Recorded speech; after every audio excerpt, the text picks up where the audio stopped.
Амрыг ирээ сонсогчдоо Сэтгэл зүйн хараал подкаст нь болсон бодтой гэмт хэргийн талаар наривчлан дэлгэрэнгүй ярих учраас эмзэг мэдрэмтгий жирэмсэн насан туршаагүй зүрх судасны өвчтөе хүмүүс сонсохгүй байхыг зөвлөж байна. Манай подкаст нь гэмт хэрэг зөрчлөөс урьдчилан сэргийлэх, эрх зүйн мэдлэг олгох зорилготой бөгөөд ярьж буй хэрэгүүдийн газар байршил, хувь хүний мэдээллийг тодорхой дурдахгүй болно. Сайн байцгаана уу сонсогчдоо, манай подкастын 49 дахь дугаар хүрэхэд бэлэн болсон байна. Энэ удаагийн дугаарт хүний 8-ны зөөлөөс болсон нэгэн нэмэгтэй түүхийг ярих болно. Та бүхэн манай сувгийн үйл ажиллагааг дэмжиж subscribe дараад сонсоорой. Мөн тайлбар хэсэгт оруулсан линк дээр дараад donation илгээх боломжтой. Энэхүү мэдээллийн их сурвалжийг эргэл сайтаас авсан байгаа. Ингээд эхэлцгээе. Шорон шиг буудлын өрөөнд согтуу хятадд зодуулж яргалуулад хэвтэж байснаа мартмаар байна. Хятад хүн тэдний хоорондоо ярьж байгааг сонсож чаддгүй юм. Нуруугаар хүйт дааж, биеийн хамаг шарвс босоод гарын алга хүлрөөд салгалчихдаг. Хүний 8-ны золиос болж харь газарт тарчилж байсан хар дарсан зүүчиг өдрүүдээ мартахыг ямар их хүсдэг гэж санана. Бүр бодохгүй толгооноос авч хаямаар байдаг. Даанч тэр хар дарсан зүүчиг өнгөрүүлсэн 90 гаруй хоногийг мартаж чадахгүй байна. Бусдад итгэдэг гинэн зан, ядуу тарчиг амьдрал минь хүний 8-ачдын олз болж, хорвоогийн хамгийн муу хүмүүс урд хөршөд хүчээр биеийг минь үнэлүүлж байлаа. Хүсээгүй хүнтэйгээ бэлгийн харилцаанд орно гэдэг би сэтгэлийн там согтуу хятадын гарт зодуулаад хэвтэж байсан шүү дээ. Дахиж хизээч сөхмөөргүй энэ түүхийг хинч наад шиг хохирч энэ насаараа сэтгэлийн тамд битгий тарчлаасаа гэсэндээ ярихаар шийдлээ. Хүмүүс хохирогчдыг буруутгадаг. Хинч зүгээр айж байхад чинь биеийг чинь үнэлүүлэхгүй гэдэг. Хүний иргэшээлд орж хүний 8-ны золиос болно гэдэг бодож байгаа шиг чинь зүйл биш. Энийг л залуу охтуудад хэлэх гэсэн юм. Өөртөө тохиолдсон нь хэн биднийг ангуучилж иргэшээлдээ оруулахаар зэхэж байдгийг ойлгомжтой байх үүднээс эхнээс нь ярьж өгье. 2016 оны 1-р сарын 20 Улаанбаатар хот. Дүү бид хоёрыг баг байхад аав ээж минь салж тус тусын амьдралаа хөөсөн. Манай ах орон нутагт амьдарч байгаад Улаанбаатар хот руу 2014 онд нүүж ирсэн. Би ээжтэйгээ, эмээтэйгээ, дүүтэйгээ амьдарч захын нэгэн хорооллын сургууль сурч төгссөн. Эмээ гэртээ ээж ажил хийдэг байлаа. Ээжийн цалин бид хэдийн амьдралд арай л гэж хүрдэг учраас би их сургууль сурч чадаагүй. Гоо сайхны дэлгүүрийн худалдагч, цэнгэний газрын зөөгч, машин угаалгын газар дугаагч, хэрчсэн гурилын үйлдвэрт туслах ажилтан гээд хийгээгүй ажил ховор. Эмээ тэтгэврийн мөнгөө зээлээд хөдөө байдаг хүүхдүүддээ өгчөгдөг. Ээж бид хоёрын цалингаар түрээсийн байрны төлбөр хоол хүнсээ зохицуулдаг. Амьдрал ер нь л хүнд байсан. Намайг 18, дүүг 12 настай болоход ээж ахмад насны нэгэн эрэгтэйтэй гэр бүл болсон. Тэр эрэгтэй бид дөрөвтэй хамт амьдарч манад байдаг байлаа. Ээжийн сүүл танилсан эрэгтэй эмээ дүү бид гурыг байнга загнаж доромжилж дээрлэх нь. Дүүг минь заримдаа зодон намайг элдв янзаар харааж зөвхөн. Сонсголын бэрхшээлтэй эмээг минь гэрээс нь хүртэл хөөж байсан удаатай. Тэр хүнийг манай гэрт ирснээс хойш бид дотн байхаа болж эхэлсэн. Бидний өмөөрхөөр тэр хүн ээжийг аимшигтай зодно. Алхаас наагур юм болно. Гэрээсээ хөхөөр шөнө ирж унтаж байхад чинь бүгдийг нь шатааж ална гэж санал хийлнэ. Ингэж явсаар би 20 настайдаа нэг залуутай гэр бүл болж нийтийн байр түрээслээд тусдаа гарсан. Нөхөр маань надаас 2 ах. Ажил хийж нийтийн байр түрээсэлж заримдаа манай гэрт амьдардаг байсан. Намайг түрүүд удаагүй байхад тэр хүн өөр хүнтэй болоод хаяад явцсан. Түрээсэлж байсан нийтийн байранд нь хүү бид хоёр үлдээд заримдаа идэх хоолгүй, цахилгааны мөнгөөж төлж чаддгүй болчихдог байлаа. Хэцүү байдалд орох болгондоо нөхөрлүүгээ залгаж тусламж гойно. Ар гэрийнхэндээ хандна. Тэд сүулдээ тоохоо болж бид хоёрыг хүсэр хайсан. Түрээсийн байрны хажуу өрөөнд 2 эмэгтэй ирж очин амьдардаг байлаа. Нэг нь байнга байдаг байсан бол нөгөөх нь хаяа нэг залуутай ирдэг байсан. Гэртээ байнга байдаг нь өдөржин хятадаар уцаар ярьдаг. Тэр хоёр намайг хүүтэйгээ амьдардаг гэдгийг мэдснээс хойш тусалж сайн ханддаг болсон.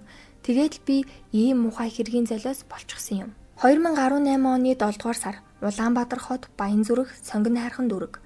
Хажуу талд амьдардаг байсан 2 эмэгтэй хүний 8-ны хэргийн зуучлагчид биеэ үнэлэлтийг зохион байгуулж охтыг бусдад зуучилж өгдөг.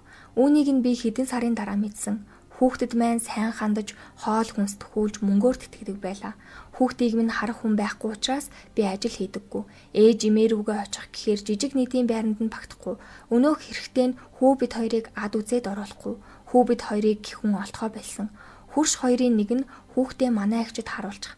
Хүүхдэд их хайртай хүн байгаа. Чи бид хоёртай гадуур гарч ажил хий гэсэн. Тэгээд манай хүүг эгч нь өдрийн 25 мянган төгрөгөөр харахаар болсон. Нөгөө хоёр эгч надад шинэ хувцас, утас авч өгч гоо сайханд оруулсан. Төлбөр нь 750,000 төгрөг болсон гэсэн. Эхний хэдэн өдөр сайхан байсан. Би орой гэртээ арихтаа хэдэн төгрөгтэй болоод хүүдээ хэрэгтэй зүйлийг нь авч хүүхэд харуулсан төлбөрийг нь төлдөг байсан.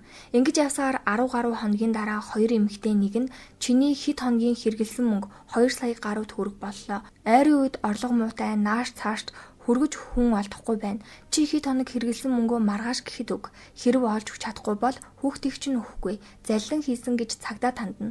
Мөн охтыг нааш цааш хүргэж зуучилдаг байсан талаар чинь хэлнэ гэж сүрдүүлсэн.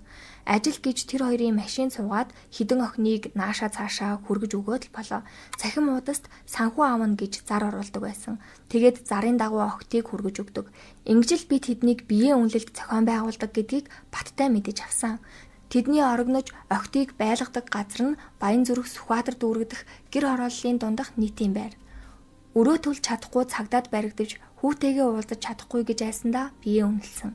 Хүүхдээсээ салж өрөө төлж чадахгүй улмаас шоронд орохыг гэж айсандаа аргагүй эрхэнд тэдний саналыг хүлээж авсан.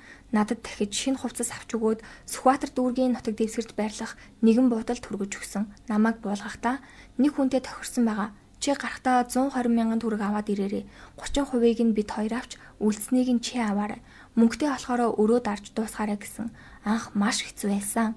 Надаас хэд дахин ах бараг өвөөтэй маань чацуу шахуу эргэжтэйтэй бэлгийн харилцаанд орж хидэн удаа өстүүлсэн. Анх чадахгүй байна гэд нөгөө хоёр руу залгасан ч дарамтлж сүрдүүлсэн. Ямар ч гарц байхгүй учраас би 2 цаг гөрөөж байгаад гарч ирсэн. Үнэхээр ой гутмаар байсан ч хүний иргэшээлээс гарах аргагүй юм бэлээ. Дараа нь янз бүрийн насны хүнд үйлчилдэг боллоо. Гэр бүлтэй, гэр бүлгүй, ажилтай, ажилгүй. Тэр хүмүүсийн нүүрлүү бараг харч үзээгүй. Нэг оройны цалин 200-аас 250,000 төгрөг байдаг байлаа. Үүнийхээ 30%-ийг нөгөө хоёр эмэгтэйд 35,000 төгрөгийг хүүхэд харуулж байгаа хүндээ өгдөг байсан. Надад бараг л мөнгө үлдэхгүй. Надаас өөр олон охин байсан. Заримдаа 3-4 өдрийнхөө цалинг нэг өдөрт олчихдог. Ийм байдалтай 5-6 сар явж би тэр хоёрт өрөө төлж дуусгасан. Ламд үзүүлэхэд урагшаа хийл тавбал хүүхдээ ахуулж чадна гэж хэлсэн. Өрөө төлөөд дууссан ч харамсалтай нь би жирэмсэн болчихсон. Нөгөө хоёрт жирэмсэн болсон гэдгээ хэлсэн. Тэр хоёр таньдаг эмнэлэг хайж эмчээр үзүүлсэн ч 3 сартай болсон учраас хүүхдээ авахуулах боломжгүй болсон байсан. Хэнийхэн ч мэдэхгүй хүүхэд төрүүлэн гэдэг үнэхээр хэцүү санагдаж байлаа. Бага насны хүүхэдтэй биеэ үнэлэгч эцэг нь тодорхойгүй хүүхэд гэдсэндээ тээж байгаа гэдэл. Тэр цаг хугацаа надад маш хэцүү байсан. Нөгөө хоёрын нэг нь манай найз хүүхэд төрүүлж чаддгүй юм. Чамайг хажуудаа байлгаж байгаад хүүхдийг чинь үрчилж авъя гинэ. Чи залуу хүү юм чи амьдралаа бод. Алийн болгон биеэ үнэлж эцэггүй хүүхдүүдэд хижээж авах вэ гэсэн. Гэтэл нөгөө эмэгтэй нь хэрв янз бүрийн өвчтөй байвал яах юм бэ? Хүүхдийн төрхөөр үрсэлж авах боллоо гэвэл яах вэ? Ламд үзүүлье. Манай найзын нөхөр нь маш мундаг лам байдаг гэж хэлсэн. Бид маргааш нь түүний хэлсэн ламд үзүүлэхээр нисхийн ойролцоо очлоо. Саарал өмд цагаан бодоологтой эрэхтэй ямар эргээр явж гин гуйсан болохоор нь үзэж өгье. Тэрнээс надад зав алга гэж хэлсэн. Тэгээд намайг үзээд хуучин нөхөртөөгөө эргэж нийлэх юм байна. Тэр хүн арх ууж чамайг хөнөөж магадгүй. Чи энэ байдлаараа Монголд байвал хэцүү юм байна. Урд зүгийн сайн эмнэлэгт очивол хүүхдийг чинь асуудалгүй авч өгнө. Тэндээ ажил төрөл хийгээд амьдрал чинь сайхан болно. Байрны мөнгө хийгээд ирж чадхаар харагдаж байна гэсэн.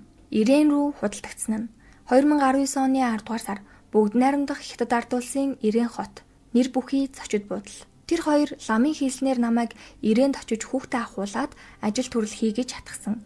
Мөн хүүхд чинь манай ихч асуудалгүй харж ийна. Чи хүүхдээ авахуулаад ажил хийгээд мөнгийг нь явуул гэсэн. Би хүүдээ санаа зовж байсан ч ирээдүгөө бодож 2019 оны 10 дугаар сард бүгд найрамдах Хятад ард улс руу явсан. Замын өд хүртэл тэр хоёрын машинаар явсан. Хилээр гарах гээд жижиг машинд суух гэж байхад тэр хоёр хүн асуувал ганцаараа явж ийн гэж хэлээрээ гидсээ сайн татаарай гэж хэлсэн. Тэгээд хил гараад том босс гэж хүнтэй уцаар яриад хүн явууллаа. Та 2500 юанд бэлдээрэй гэж ярьсан. Тухайн үедээ үр хөндүүлэхэд тийм хэмжээний мөнгө хэрэгтэй юм байх гэж бодож ирсэн. Мөн намайг жирэмсэн гэдгээ босст хэлж болохгүй шүү, бид зохицуулна. Удахгүй хүүхдийг чинь ахуулна гэсэн. Ингээд бид нэгэн зочид буудлын гадаа очиж хүмүүстэй уулзлаа. Миний гадаад паспортыг хурааж аваад өрөөнд ороод амарч бай. Эмнэлэг ороод ирье гэж хэлээд сураггүй алга болсон. Гаднаас төгжиж хаашин ч гаргаагүй. Тэгжил биеэ үнэлэхээр ирсэн. Тэд намайг хятадуудад зуучилсан байна гэдгийг мэдсэн. Хүний нутагт охины нүх шиг жижигхэн цонхоор харж хаалга балбахт унаар айж цочиж мөнгөө төлсөн болгоны хүслээр нохоо шиг амьдрна гэдэг ямар аимшигтай гэж санана. Би жирэмсэн биеэ үнэлэхгүй гэдгээ ч хэлсэн ч Гадаад пассвортыг маань өгөөгүй. Пассвортгүй учраас яаж чадахгүй байсан. Тэгээд гадаад пассвортаа 2000 юан төлөөд ав. Гизээ томортол ажиллаа хий. Би чамайг мөнгө төлж авсан гэж буудлын эзэн хятад ирхэлсэн. Ингээд харь илгийнхэнд биеэ үнэлсэн аимшигт өдрүүд эхэллээ. Амиа хорлчмоор өдөр шөнө ээлжилж байсан ч үрээ бодож өнөөдөрт ирсэн юм. Нэг өдөрт 10-аас 15 хятадд биеэ үнэлдэг байлаа. Миний очсон буудалд надаас гадна 2 монгол охин байлаа. Тэд удаж байгаа гэж хэлсэн. Нэгэнд өнгөж 17-18 нас хүрч байгаа юм шиг харагдсан. Өдөрт тэнд 10-аас 15 хятадд үйлчилж биеэ үнэлдэг байсан. Хил нэвтрэлцэхгүй учраас намайг зодож ёс бус харьцсан. Монголын яа ажлаа сайн хийж сур гэд амруу маань даавууж ихдэг өстөж унгаагаад дээрээс дэвсдэг байсан. Согтууг хятадуудад зодуулж үг хэлээр доромжлуулж тарчилж байсан өдөр хоног үнэхээр аимшигтай. Зочид буудлын эзэн Тэмбүүний эсрэг хүчтэй тариа тарина. Хүүхэд чинь өсөлтгүй болохоор авна. Чи өөрчлүүлэгчтэй жирэмсэн гэдгээ хэлж болохгүй гэж хэлсэн. Тэнд очсноосоо хойш хүүхдээ авахуулахгүй гэж шийдэж зогтох тухай бодож эхэлсэн. Надад цалин гэж өгдөггүй байлаа. Хүүхэд рүү чинь явуулсан учраас цалин чинь буухгүй шүү гэдэг байлаа.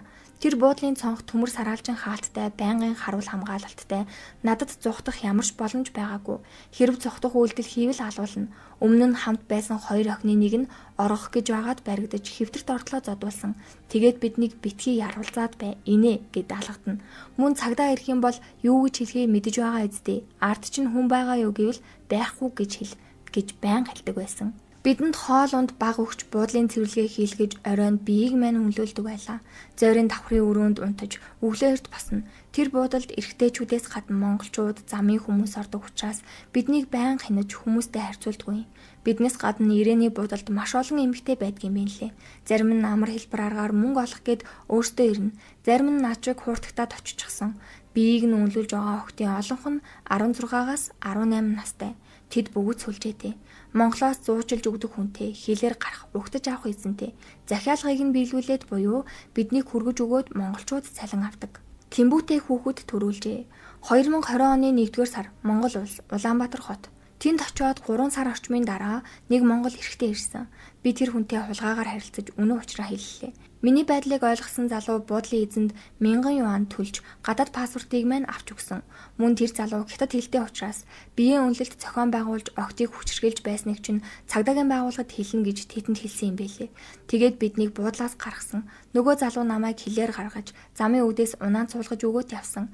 Тэр залуутай дахиж уулзаагүй. Би унаан цуугаад ар гэрийнхэнтэйгээ холбогдож учир байдлаа хэлсэн. Өглөө Улаанбаатарт буугаад нөгөө 2 эмэгтэй рүү залхахад яах гэж ирж байгаа юм бэ? Тэндээ хүүхдээ төрүүлсэн бол хятадууд өргөж авах гэж байсан. Том хүүхдийг чинь өгөхгүй. Хүүхдээ авмаар байвал 3 сарын төлбөрийг өдрийн 40,000 төгрөгөөр бодоод аваад ир гэж сүрдүүлж элдэг янзаар хараасан. Ингээд би цагдаагийн байгууллагад хандаж тэдний бүлэглэлийг илчилж өгсөн. Хэргийг шалгаж шүүх хэмлэх шинжилгээ өгсөн ч шинжилгээгээр бэлгийн замын халдварт Тэмбүү тэрхэмнаад өвчтэй. Тэмбүү өвчнөнд цочмог шатандаа байна. Тархины өвчин, гэмтэл, үйл ажиллагааны хямралын шалтгаанд бие хүний зан төрхийн бусад органик эмгэгтэй сэтгэц өөрчлөлттэй 7 сартай жирэмсэн гэж хариу гарсан. Шүүх хурал болж намайг худалдсан 2 эмэгтэйд 4-өөс 7 жилийн хорих ялгаануусан. Эцэст нь би төрөлхийн Тэмбүүгийн халдвартай хүүхэд төрүүлж хүн худалдаалах гэмтэргийн цолиос болж үлдсэн. Миний амьдралын хамгийн аимшигтай ой гутмаар өдрүүд өнгөрсөн жилүүдэд үргэлжилж байна. Биднийг огтыг зарж идэх хүн нь монголчууд л юм бэлээ. Хард арсан юм шиг амьдрал минь хизээч дуусахыг мэдэхгүй. Шорон шиг буудлын өрөөнд өвдгөө тэрвэрч өрдөө очихыг ярьж өдөржин шүнжин уйлсан өдрүүд дууслаа гэж бодсон. Гэвч бэлгийн замын халдвартай амьхтэй үр хүүхдийн заяагаар тоглосон өвчтөе ээж дурандаа биеэ үнэлсэн биеэ үнэлэгчл болж үлдлээ. Дэндүү харгас нэгэн дэндүү аимшигтай хэргийн золиос нь бий болчлоо. Энэ харгислалын дараагийн хүн нь таны жаахан охинч байж мэднэ. Иймээс л хэнийг ч буруутгаж шүүхгүйгээр огтоо хамгаалаарай, хайрлаасай гэж хүсэж байна. Энэ бол хүний наймааны золиос болж ирээн лүү худалдагдсан эмэгтэй яриа. Амьдралдаа харт хамга даруулж амьсгалахад ч хэцүү өдрүүдийг туулсан түүхийг хүргэлээ.